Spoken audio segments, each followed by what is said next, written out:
Alors, avec les 3 précédents théorèmes, on arrive maintenant au théorème d'analyse 4, qui est le théorème de Newton. Leibniz, certains trouvaient qu'on ne montrait pas grand-chose dans ce théorème. C'est vrai, parce que finalement, on reprend ce qui a été fait avant pour arriver à cette conclusion calculatoire sur les primitives, enfin sur les intégrales, à l'aide des primitives. Donc le théorème, qu'est-ce qu'il nous dit? Que si on prend f, une fonction continue, comme d'habitude, sur l'intervalle AB, et qu'on prend grand F, une primitive de f toujours sur AB, alors on a ce résultat très important. Donc là, il faut bien voir, je prends juste une primitive, je ne dis pas laquelle. N'importe laquelle, ça doit marcher. On a que l'intégrale de a à b de f de t dt va être égale à grand F de b moins grand F de a. Donc résultat qu'on utilise très souvent pour calculer les intégrales. On va regarder les notations. Si je prends l'intégrale de a à b de f de t dt, on va le noter comme étant grand F de t de a à b est égal à grand F de b moins grand F de a.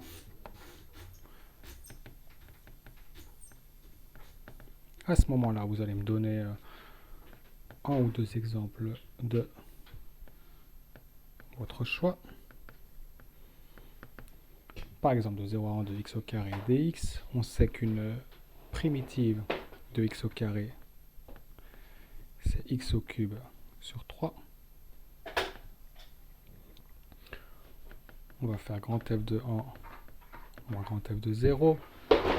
Donc 1 au cube sur 0 moins 0 au cube, je raconte n'importe quoi, sur 3. Et ça fait entière. Ok. Donc ici, on a utilisé f de x est égal à x au cube sur 3. Et puis on a calculé f de 1 et f de 0. On peut prendre un autre exemple avec un exemple plus avancé. On va faire cosinus de x au carré sur 5 moins 5x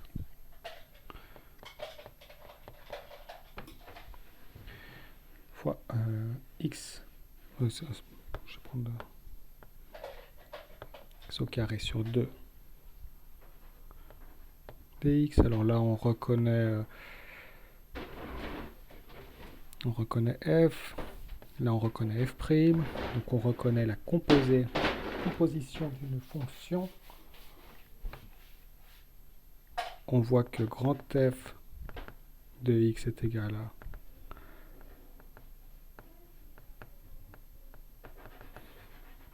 sinus de x carré moins sur 2 moins 5x. Parce que quand je vais dériver ça, je vais obtenir la dérivée de sinus qui est cosinus de x au carré sur 2 moins 5x fois la dérivée de ce qui est à l'intérieur qui est x moins 5.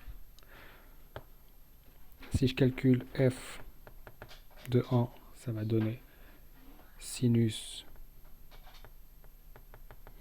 de moins 4,5. Et puis f de 0, ça va donner sinus de 0 qui vaut 0. Donc, après le théorème, ça fait la notation, c'est grand F de 0 à 1. C'est grand F de 1 moins grand F de 0. Et donc ici, ça correspond à sinus de moins 4,5. Ok, ça c'était un exemple. Enfin, deux exemples. On va faire la preuve. Donc, qu'est-ce qu'il faut montrer? Il faut montrer que l'intégrale de a à b de f de t dt est égal à grand f de b moins grand f de a. Et ça, il faut le montrer pour toute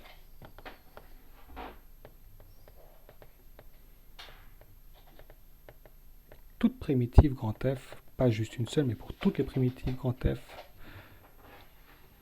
de f sur AB.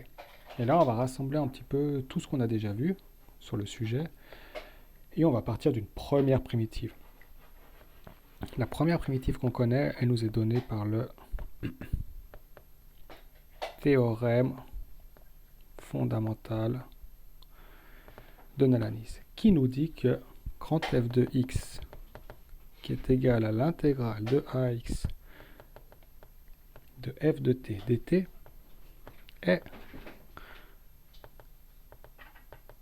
une primitive de f sur AB. Donc on part de cette première primitive dont on a montré l'existence et on va regarder qu'est-ce qui se passe quand on fait grand F de B moins grand F de A. Quand on fait grand F de B moins grand F de A, donc à la place du x je vais avoir B, puis dans la deuxième partie à la place du x je vais avoir A, donc ça donne de A à B de f de t dt moins l'intégrale de A de f de t dt. Si on regarde bien, je peux mettre un tout petit peu là le B, c'est le B ici, le A, c'est le A ici. Ça,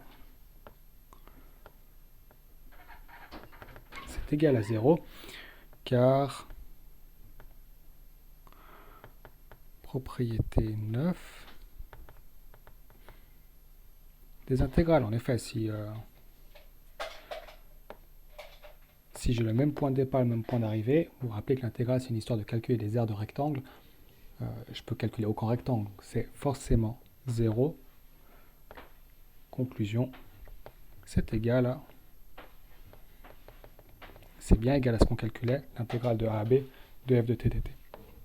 Donc on a montré que ça, c'est vrai quand je prends l'intégrale, la première intégrale qu'on a vue, enfin la première primitive qu'on a vue, avec le théorème fondamental de l'analyse.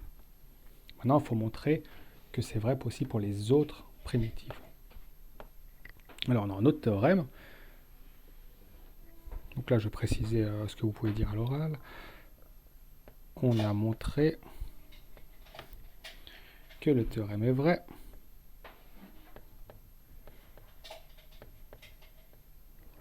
pour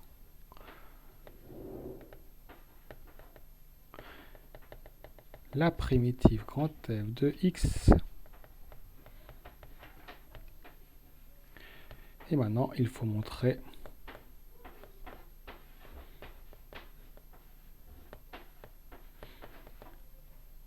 que le théorème est vrai pour toute primitive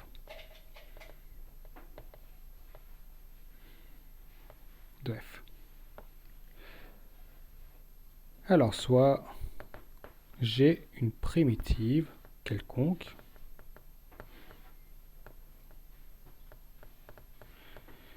de f sur AB. Et là, on peut utiliser le théorème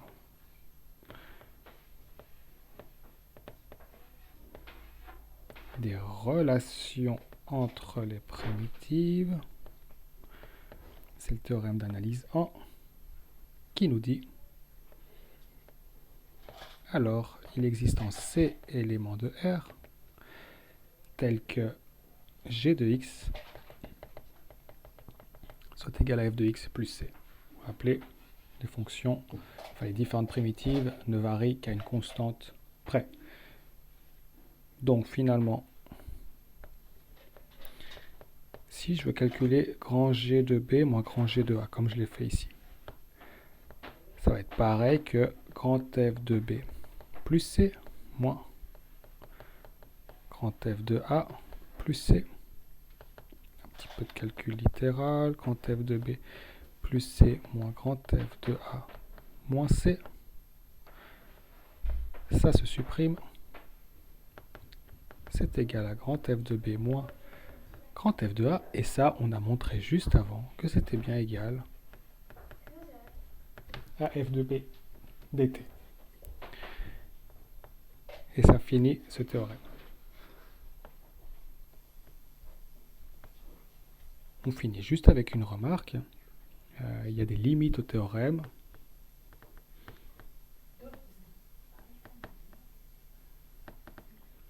Le théorème fondamental montre l'existence d'une primitive, mais cette primitive, elle n'est pas forcément exprimable de manière algébrique, sous une forme polynomiale ou sous une forme qu'on connaît. Donc c'est juste ça avec laquelle on finit. C'est qu'on a montré l'existence, on a montré que le théorème de Newton nous permettait de calculer les intégrales, mais on n'a pas forcément une primitive. Donc la limite du théorème, c'est que le théorème fondamental nous montre l'existence d'une primitive, mais cette primitive n'est pas forcément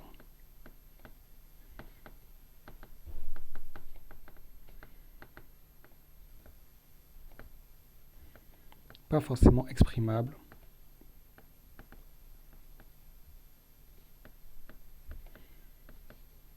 algébriquement, et donc il n'est pas toujours possible d'utiliser le théorème.